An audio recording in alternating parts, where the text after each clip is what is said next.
Listen, I think now many people have a question: why do you put such an emphasis on what is happening in your thoughts?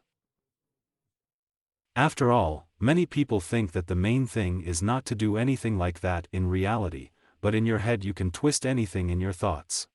But because in fact there is no difference at all, you thought to do something or have already done it. At the energy level, this is a fait accompli. This is physics, guys, the thought is as real as your action.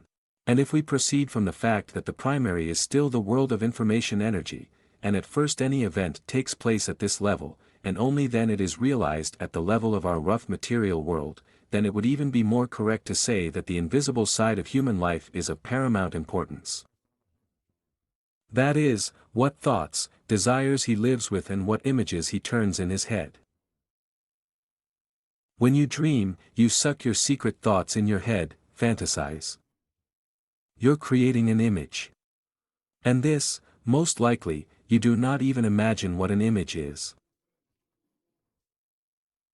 The subject of images, of course, is very interesting and people are not even close to realizing what role they play and what influence they have on their own lives. For clarity, I will give some examples. All magic works through images. The creation of helper demons takes place with the help of images. Thought forms, these are the same images. The mechanism of wish fulfillment is an image that is simply pumped up enough with power to materialize.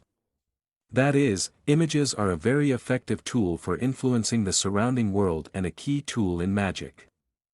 So the products of our consciousness are very material, and everything that a person represents in the form of images in his head. This is all really happening, just in a more subtle way.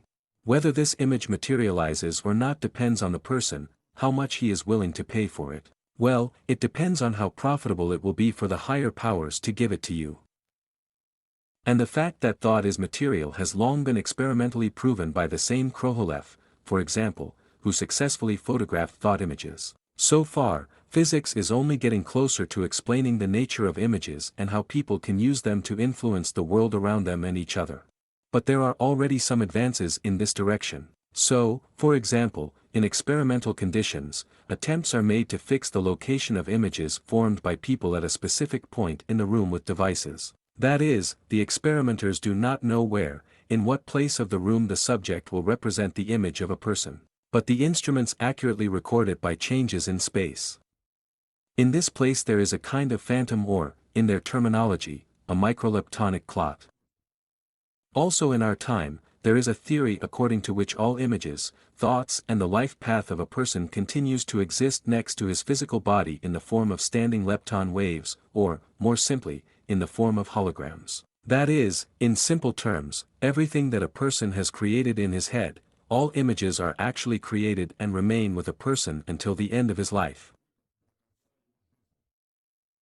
Well, this is not entirely accurate, maybe an explanation of the process, but plus or minus gives an understanding. And this helps to take a fresh look at the processes of telepathy, telekinetic poltergeist clairvoyance and reincarnation, which we are talking about now.